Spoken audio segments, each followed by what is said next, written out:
Korea, an ancient mountain kingdom.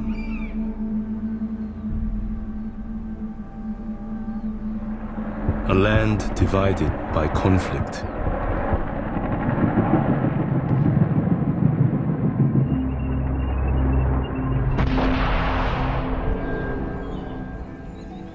But in the natural world, there is another side to Korea.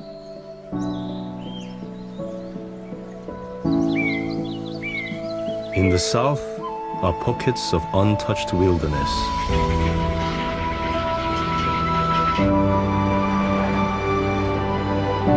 Rich habitats.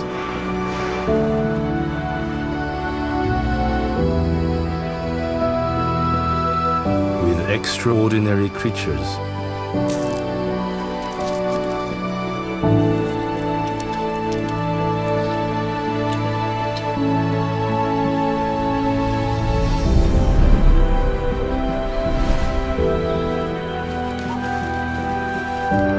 And spectacular natural events.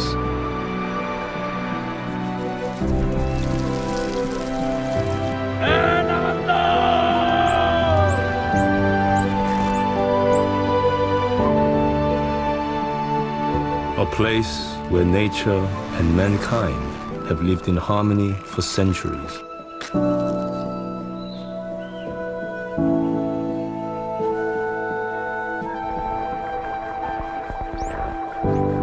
This is Korea.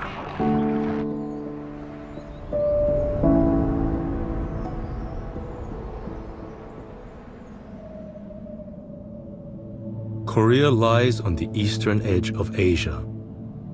The peninsula is 700 miles long and 150 miles across, and is split into two nations. But long before modern conflict divided the land, tectonic plates collided to create a dramatic landscape.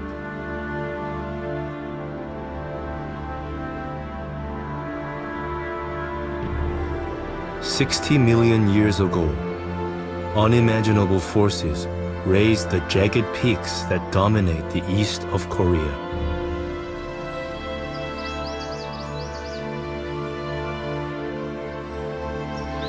In the central region are lush, temperate forests.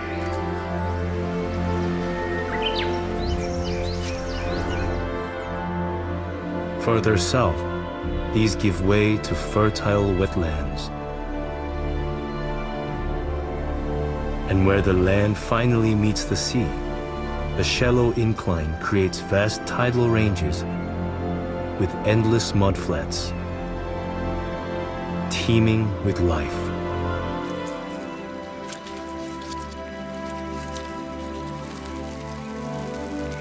Korea is surrounded on three sides by ocean. It has over 5,000 miles of coastline.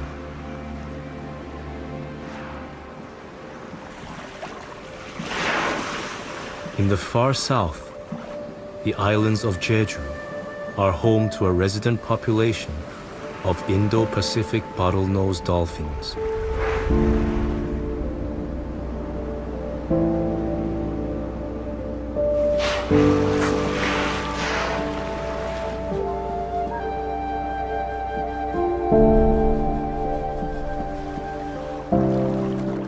Dolphins are often wide-ranging, traveling from place to place in search of food. But this group choose to live here all year round, in the bountiful waters around these volcanic islands.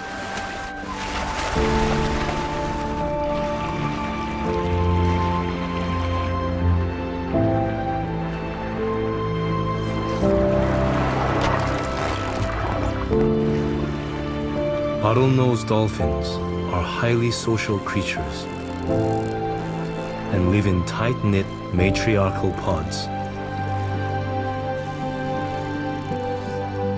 Group members communicate constantly. Each dolphin is identified by its own signature whistle. and they are quick to recognize the presence of any strangers in their territory. Today, their curiosity is piqued by a presence here that is almost as ancient as their own.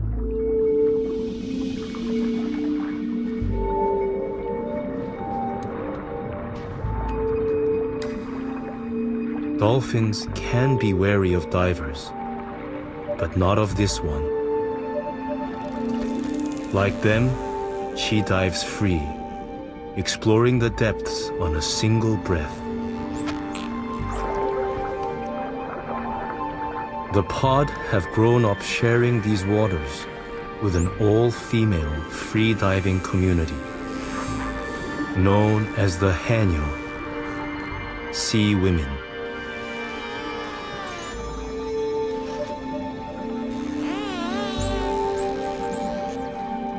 She scours the seabed in search of its natural treasures.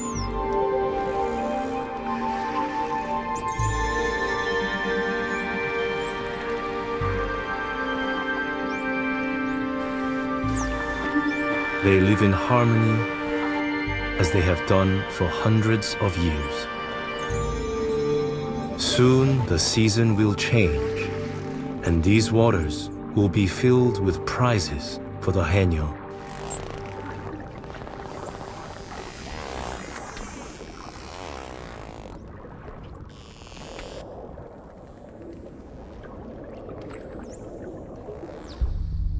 "300 miles north, on the Korean mainland,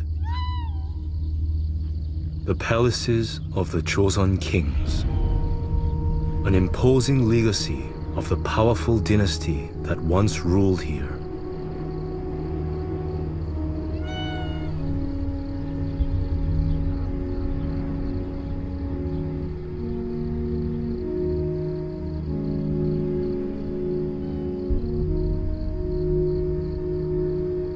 But the palaces are now home to a family of a different kind.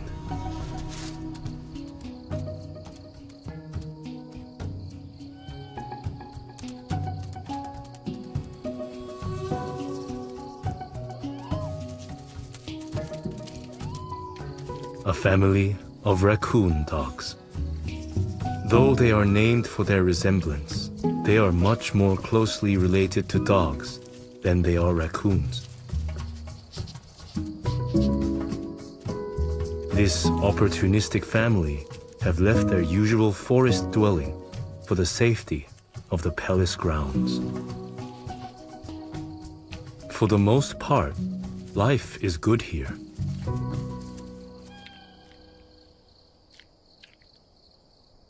But they are not the only ones to take advantage of the opportunities here. There is a rival group that occupies the other side of the palace grounds.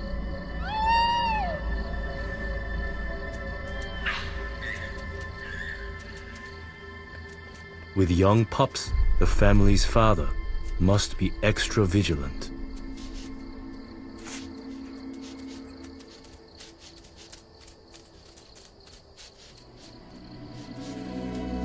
At around 4 months old, pups learn to forage for themselves.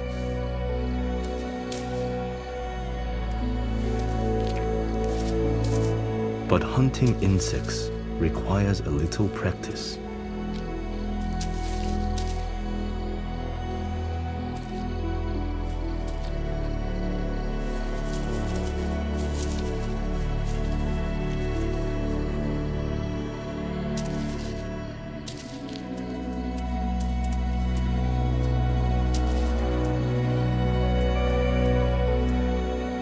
Raccoon dogs will eat almost anything.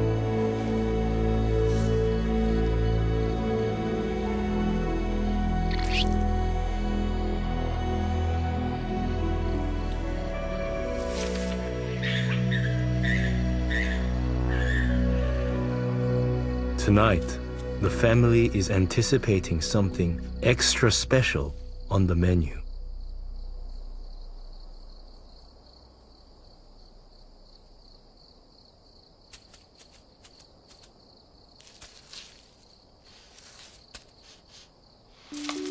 cicada nymphs. A lavish banquet of juicy beetles. The nymphs emerge en masse during a narrow window in the summer. For one night only, the family will have more food than they can eat. The nymphs have spent 5 years slowly growing in the soil. They must now find higher ground, where they can metamorphosize into their flying form.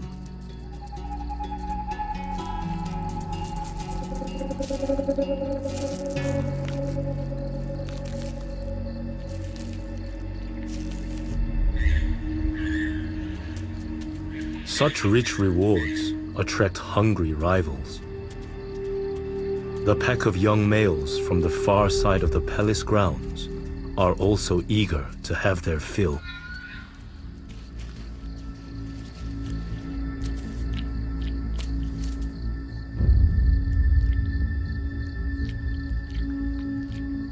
Distracted by the feast, the usually wary father has strayed into harm's way.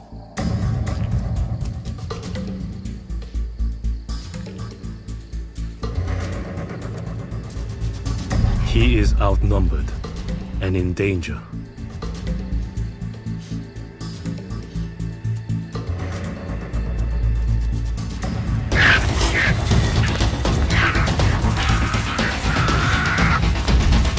The mother and pups retreat to a safe distance.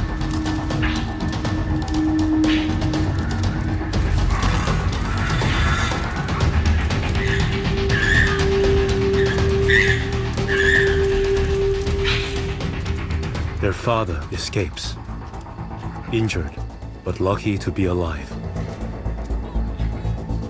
His mate tends to his wounds. The palace may provide rich feeding grounds, but such wealth comes at a price.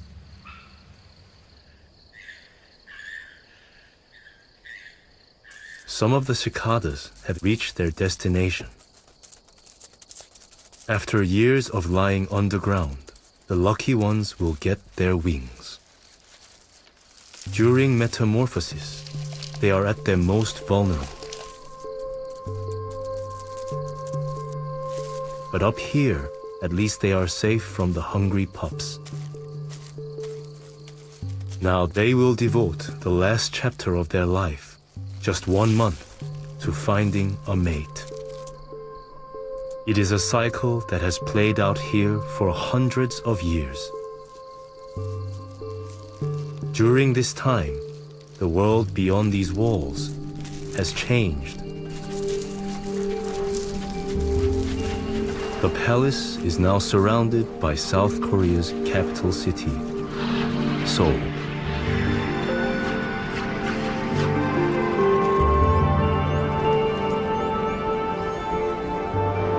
Seoul is home to one of the most densely packed human populations on the planet.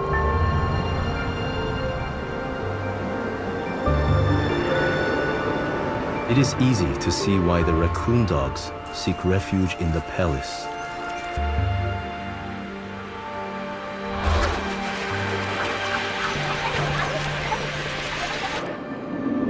But there are places where humans and nature coexist in perfect harmony. The island of Narado, the southernmost point of Korea.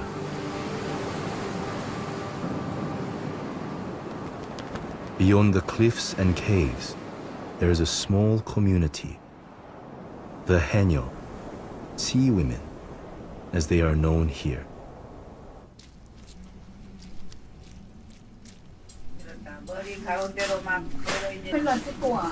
Today, they are preparing for an important dive.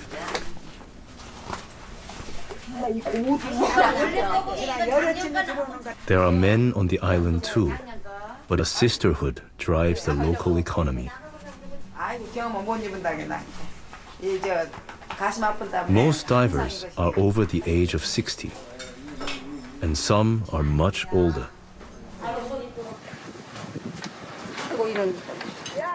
At this time of the year, the waters here provide an abundant crop of conches, a highly valuable mollusk.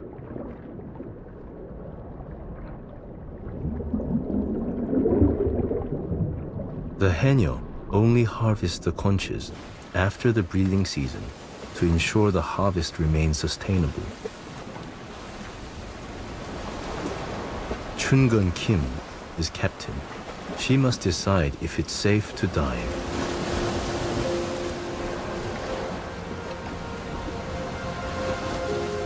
위험한 건 많아요.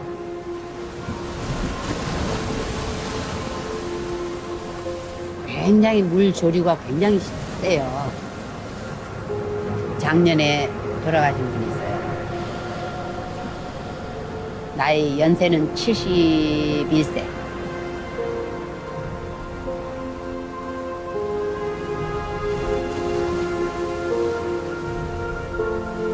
바다에 가서 내일도 안전하게 그냥 갔다 오게 해주십사. Walsura is the oldest living haenyeo. In fact, she is the oldest diver anywhere in the world.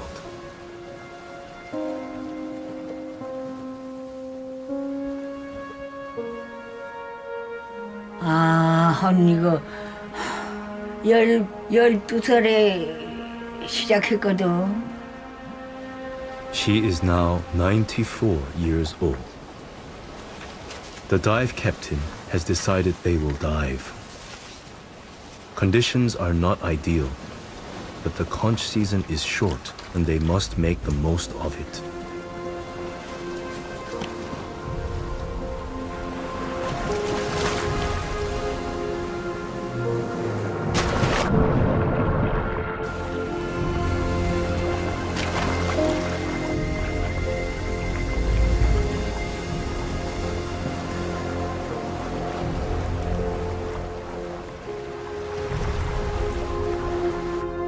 An experienced haenyeo can dive to depths of 20 meters and hold her breath for more than 2 minutes.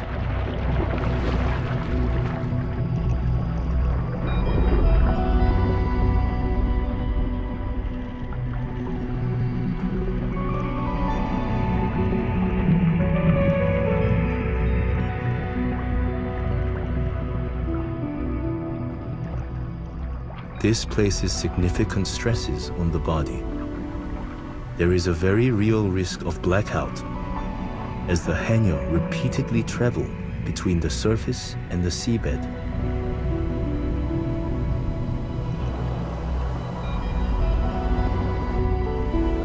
As they dive, their heart rate slows and blood is shifted from their extremities to their core, increasing the availability of oxygen.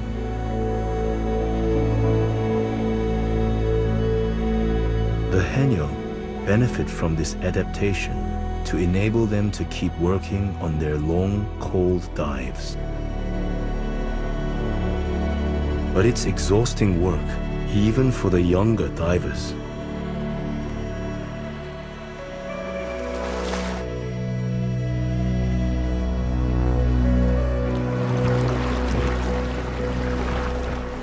네, 서로가 서로를 걱정을 해요.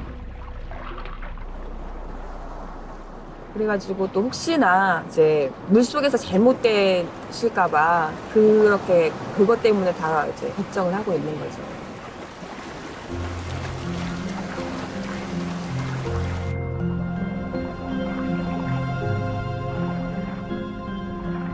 여기서는 못 걷는데 물에서는 가면은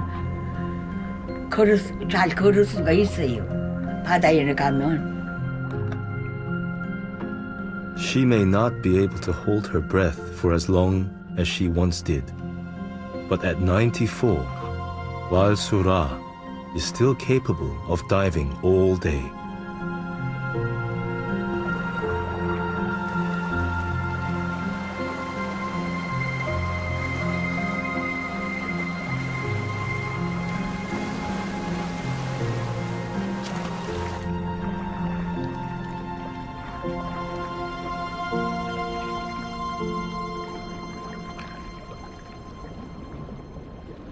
The women work together against a rising tide.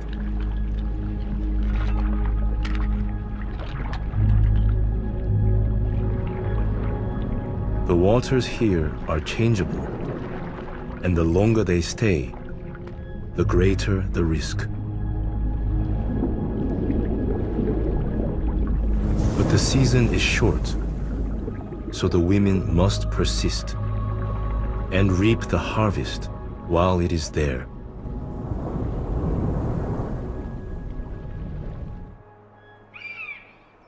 Back on the Korean mainland, deep in the forests of Yangpyeong, there are other female workers reaping a harvest. Eastern honey bees. Workers collecting pollen. They belong to an enormous colony of 30,000 bees. The colony has made its home here in this hollow tree, which offers shelter from the elements. Inside the tree is a complex and cooperative society. All bees are dedicated to the colony.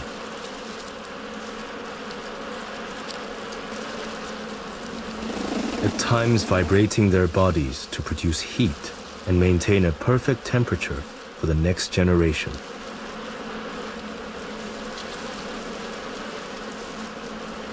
But the bees are not alone in the forest. An Asian giant hornet has identified their location. The hornet studies the nest before returning to its own colony.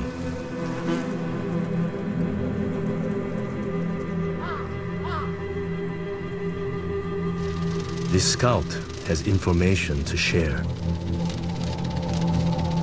Using an advanced form of chemical communication, the scout passes on details of the exact location of the honeybee's nest.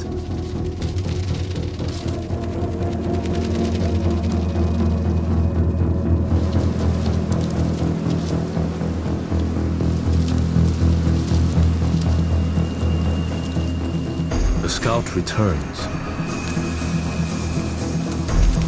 The bees shake in unison to warn off the hornet.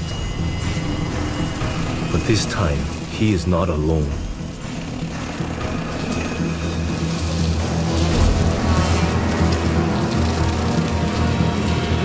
The hornets do sometimes eat the bees themselves, but they are more interested in the protein-rich larvae inside.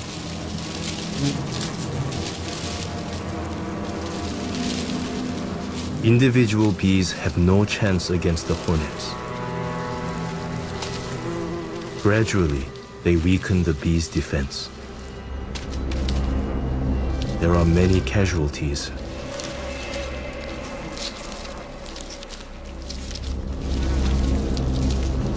But it will take more than this to overcome the colony.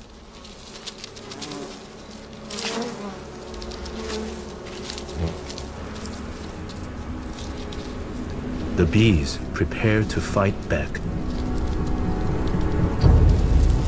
The counterattack is started by a handful of worker bees. It appears suicidal, but the bees are programmed to lay down their lives for the survival of the colony. And the tables begin to turn. Bee stings can't kill the hornets, but they do weaken them.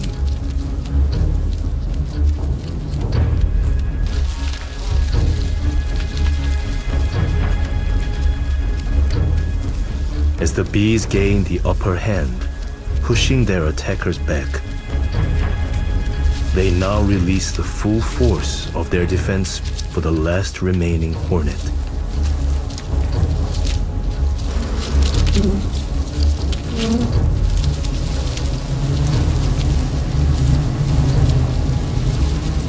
swarm, immobilizing it. The bees vibrate, raising the temperature at the center to a level the hornet cannot withstand. And the hornet is cooked alive. The bees have developed this unique and effective defense over millennia.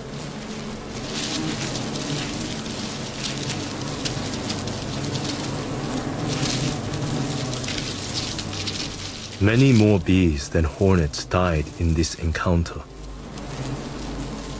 But their colony has survived and will continue to thrive here in the forest until the next encounter.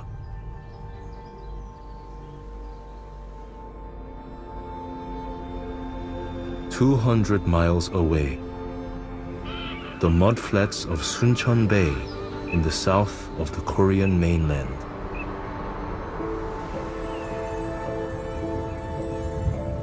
During the monsoon, they receive one of the highest levels of rainfall anywhere in Korea. It can rain constantly here for weeks at a time.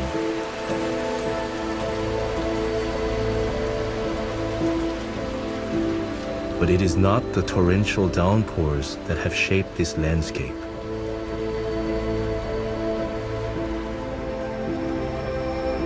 Suncheon Bay is a tidal ecosystem that is neither land nor sea. Each day, the tidal waters of the bay withdraw to reveal over 8 square miles of thick mud, a seemingly inhospitable landscape.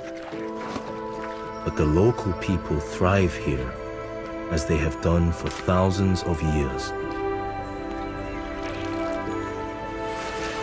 No modern vehicle can cross the mud. Instead, the local people get around here on specially designed boards.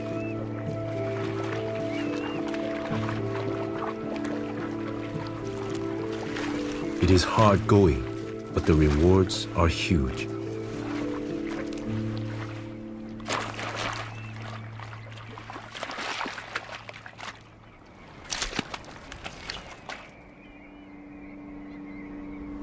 The mud of the bay is rich in nutrients and supports one of the most diverse ecosystems in Korea.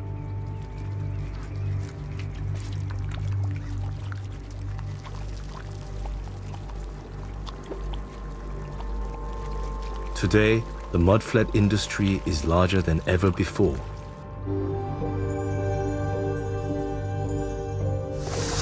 Seafood makes up a huge part of the Korean diet,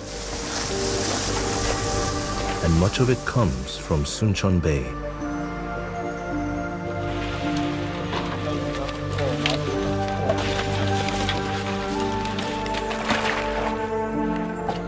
Thousands of tons are harvested here every year. Yet despite the increase in fishing activity in the bay, the mudflats are so rich that they're quick to replenish what is taken out during the harvest.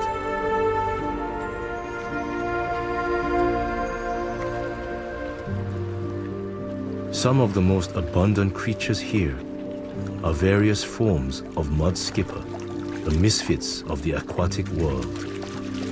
They spend almost as much time out of the water as they do in it. And that's possible as long as they remain moist, allowing them to absorb oxygen through their skin.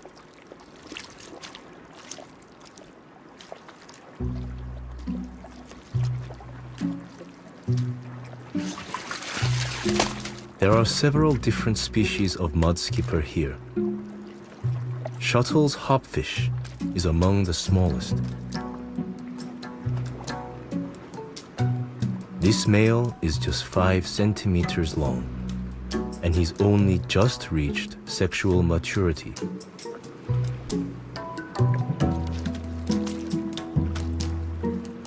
Now this young hopeful must find himself a mate.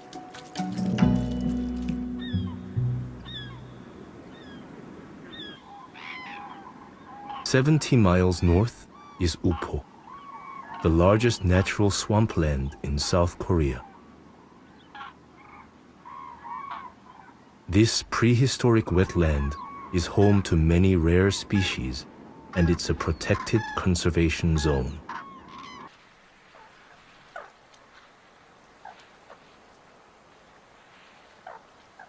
In summer, much of Upo is carpeted with lilies. One of the most prolific is the ancient and aptly named prickly water lily.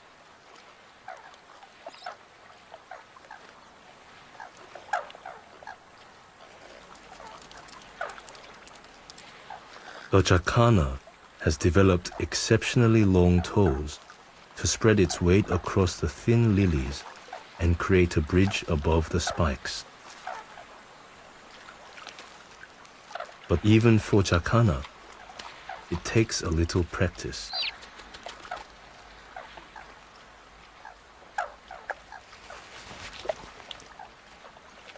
Their reward is an abundance of insect life on the surface of the water.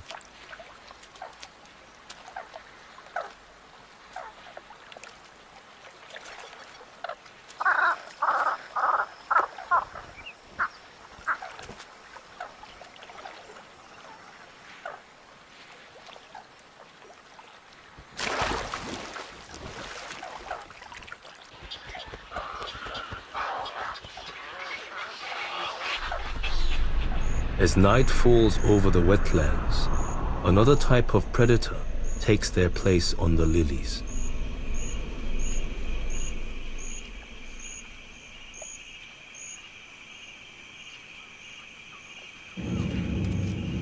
A raft spider.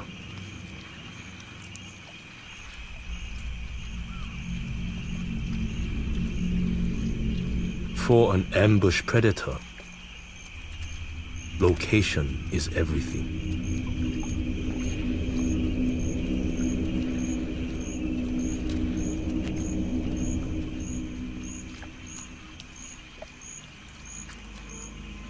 She cleverly positions herself where the traffic is busiest.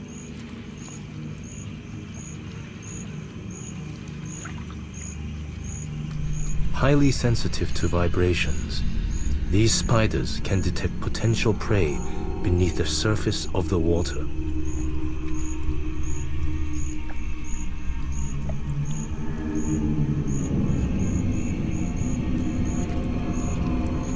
But this is no ordinary insect-eating spider. She has bigger fish to fry.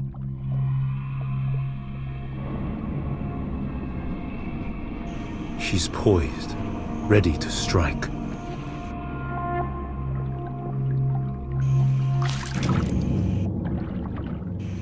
The first attempt fails, and the prey escapes.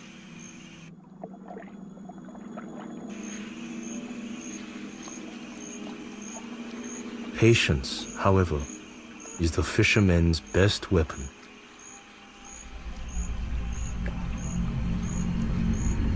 She bides her time.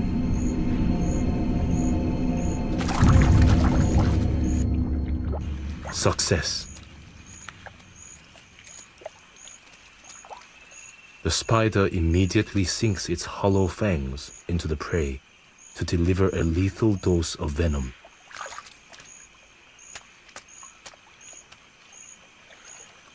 And it's over within a matter of moments.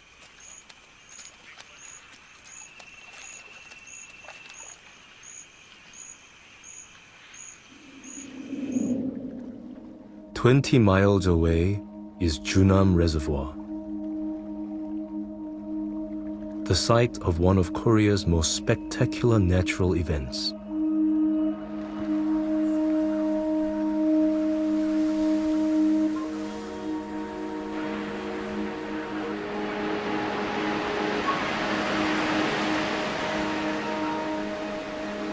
A cloud of Baikal teal, all soaring in perfect unison.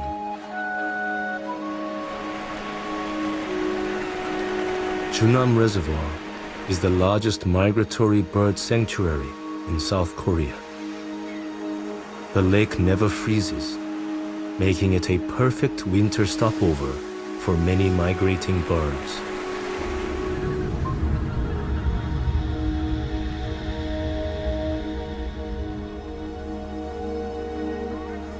Each year, around 1 million of these water birds arrive in Korea. They migrate from eastern Siberia in search of warmer climes.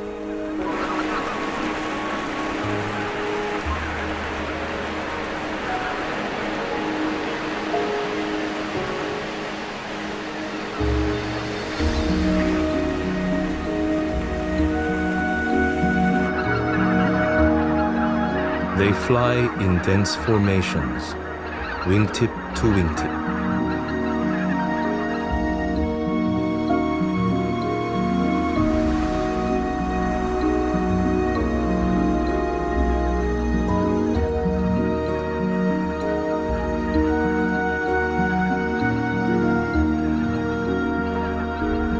This hypnotic spectacle has earned these visitors a unique place in the heart of Korean culture. In this part of the world, many birds are seen as sacred.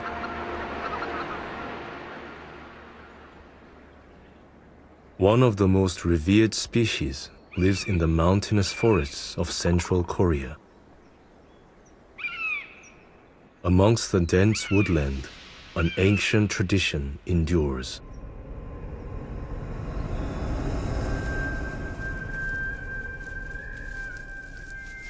That of the falconer. Yongsun Park has recently captured a goshawk from the wild and is crafting a shichimi. Equipment like this cannot be bought.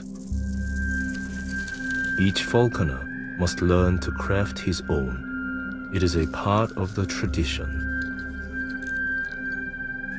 The feather and bell help to track his bird, and the bullhorn tag shows that the bird belongs to him. At least for now. Goshawks are as individual as we are. Some are nervous, others are stubborn.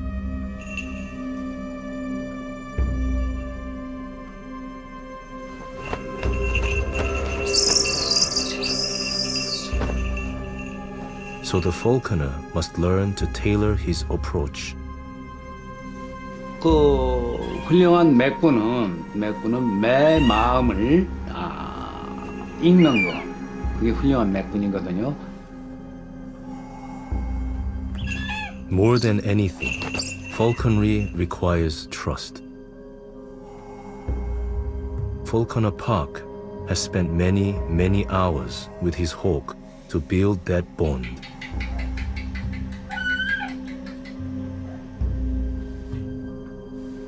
But however strong their connection, it is also fleeting.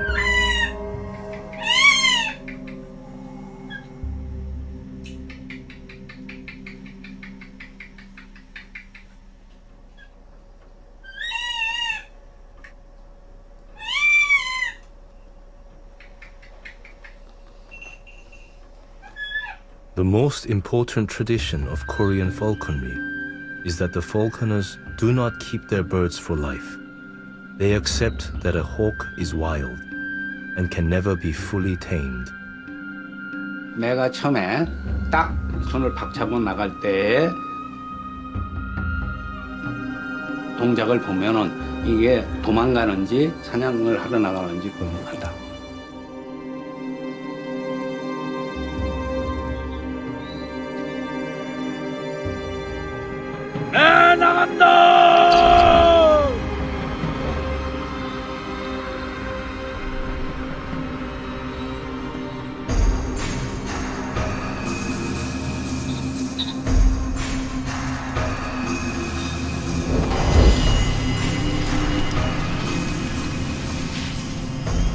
The goshawk has short, wide wings, allowing it to pass through gaps at speeds of up to 40 miles an hour.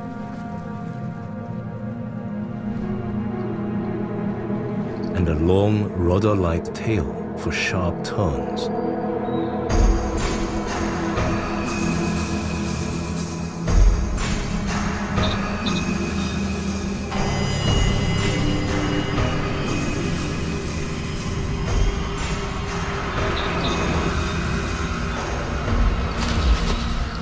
That makes it an extremely successful hunter.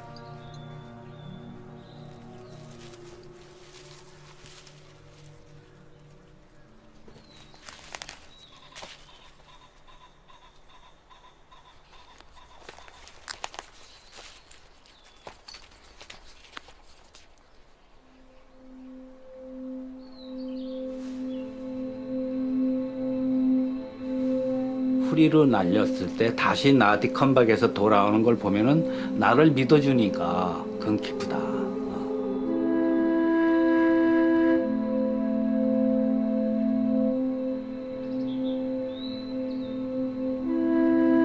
그래서 이렇게 사냥에 오면은 한국의 매사냥은 이렇게 잡아서 죽을 때까지 듣고 있는 게 아니라 자연에서 왔기 때문에 자연으로 다시 보내주는 게 우리 맷분들의 철칙이에요. 날아갔을 때 내 의지와 달리 불가피하게 날아갔을 때는 내 자식을 잃어버린 같은 마음이고 눈물이 쓰고 가슴이 아프다.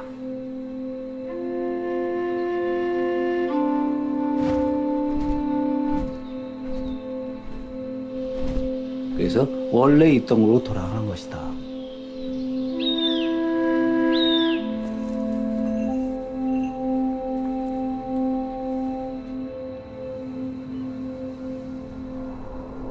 In Suncheon Bay, it's the mating season for mudskippers, and this young male is searching for a suitable mate.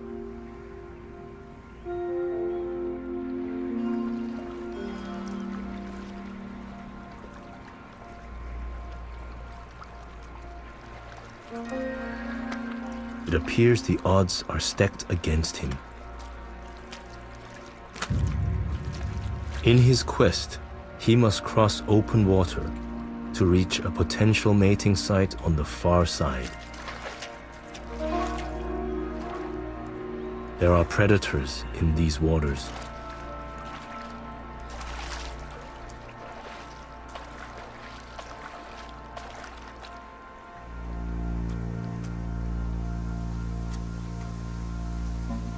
He makes it across, but is not yet completely out of harm's way.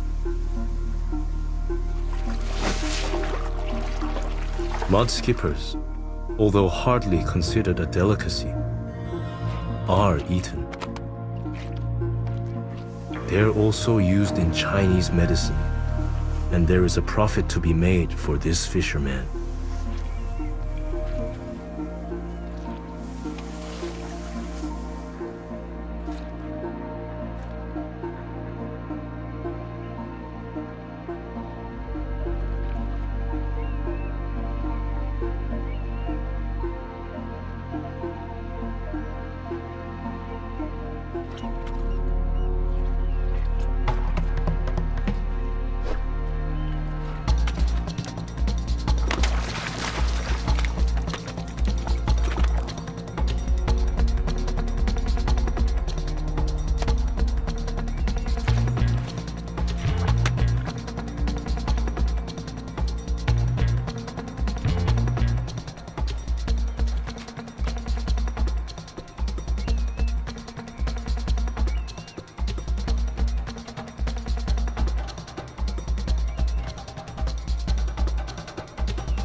A near miss.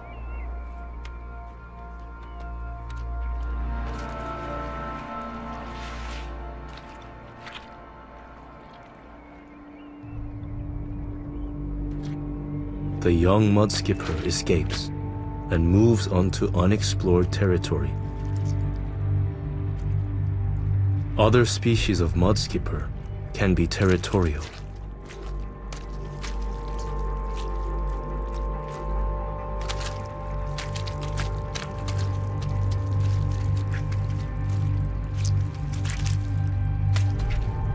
Some are highly aggressive.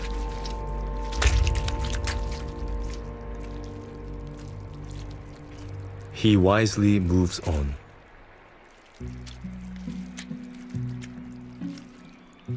Eventually, the young male spots a patch he likes the look of. Far fewer rivals. This will do very nicely.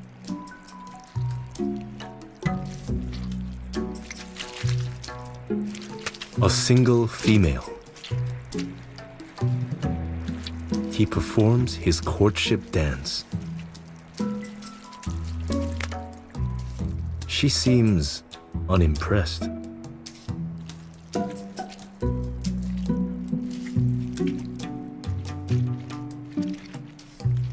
But he shuffles a little closer.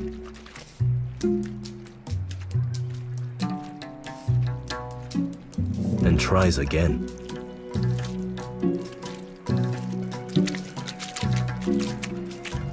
She's much larger, so this is very much her decision to make. Just when it looks like the young male's luck has run out, she appears to have a change of heart.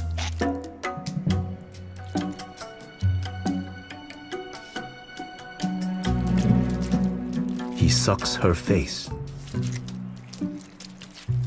and she is not completely put off.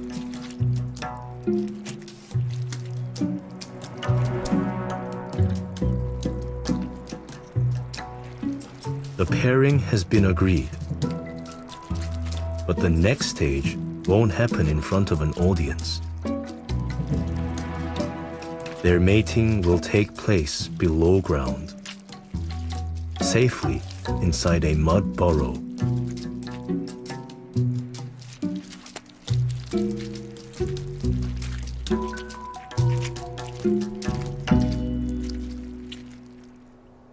North of the mudflats of Suncheon is a very different but equally rich environment.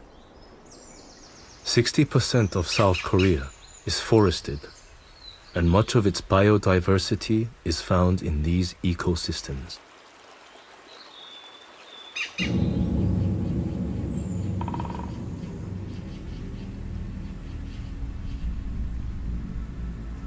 This peculiar-looking creature is a beetle larva. It's following a trail across the forest floor. A slime trail, left by its intended prey.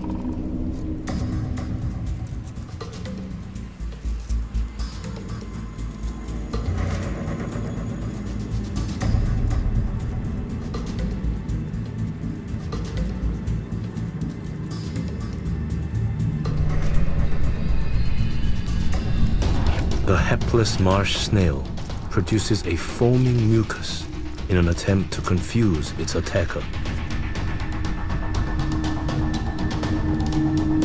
But to no avail.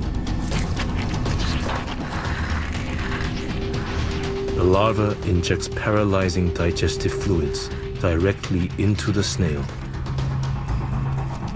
and begins to feed.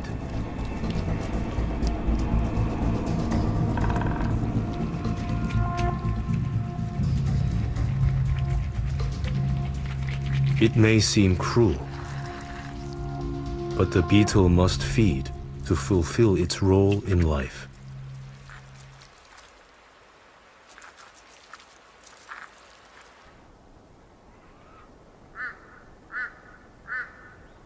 The nutrients it has gained will help its transformation.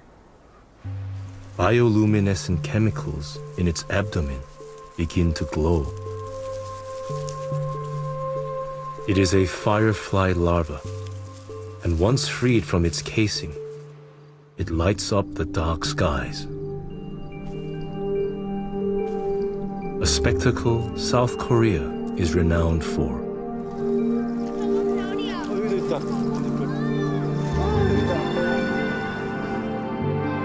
Proof that in nature, scenes of great beauty can often conceal a darker reality.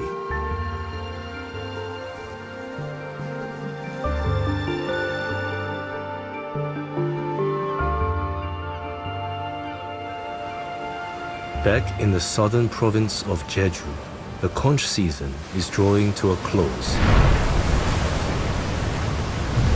For many years, the island was known as Gumdo, meaning forbidden, because of the treacherous conditions here. The sea is rough, but the haenyeo have been diving all day.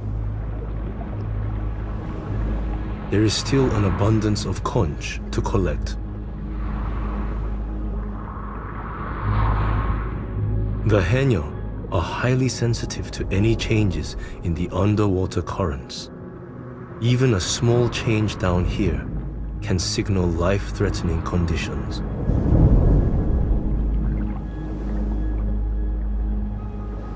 과한 욕심은 해녀들한테는 치명적으로 목숨을 앗아갈 수 있을 만큼 아주 해가 되는 거거든요. But the haenyeo are tenacious. Today, despite the increasing risk, they decide to stay in the water. And now they must work quickly.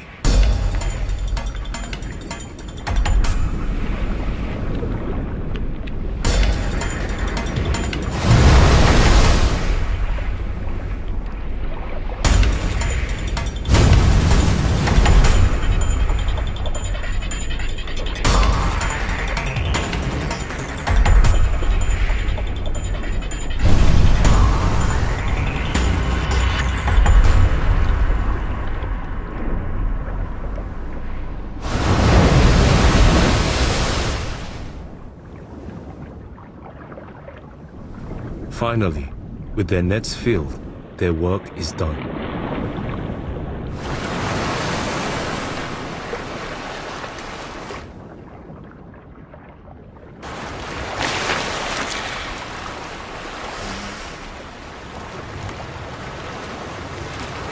Exhausted from hours of diving, they are vulnerable.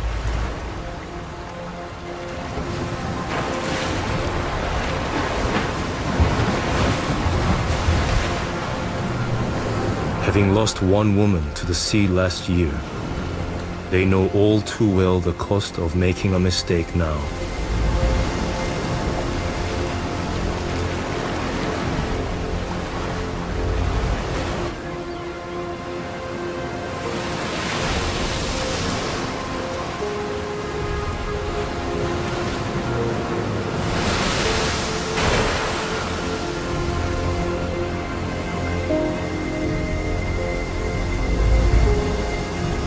바다에는 가면은 서로가 서로를 지켜야 되기 때문에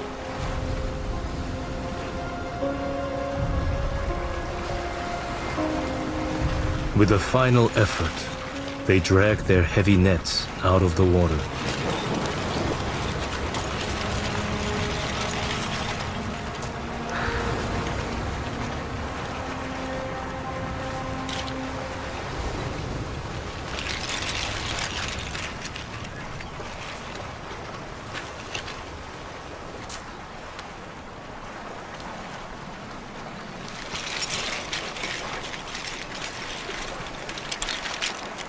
All that remains now is to weigh the day's catch.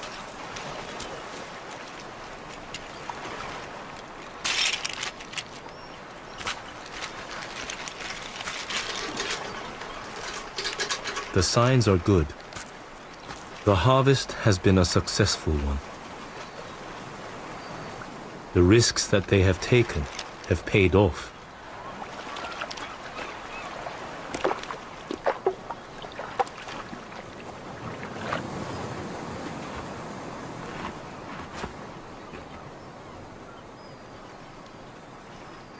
But the day has taken its toll.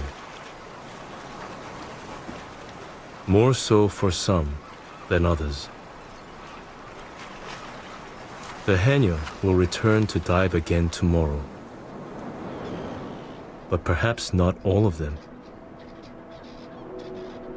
이제는 이거 해녀질도 이제는 다 되고 나가 있으니까 다 됐는데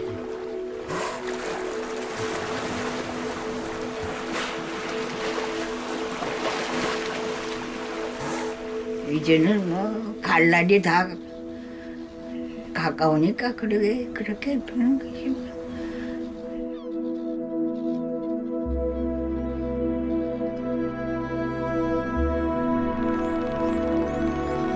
While Sura has worked in the waters of Marado for 80 years, sharing them with the others that live here, she hopes that the knowledge she has gained will be passed on and that the haenyeo culture will continue to prosper here, existing in harmony with the seas.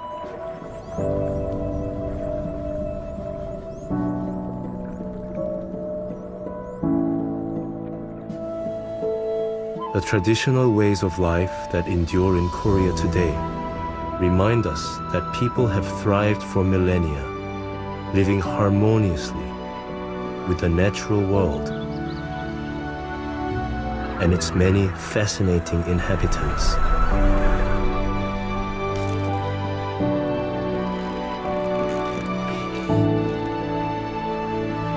In Korea today, as in much of the developed world, things are changing quickly. But wild Korea still has its treasures and its place in the country's heart.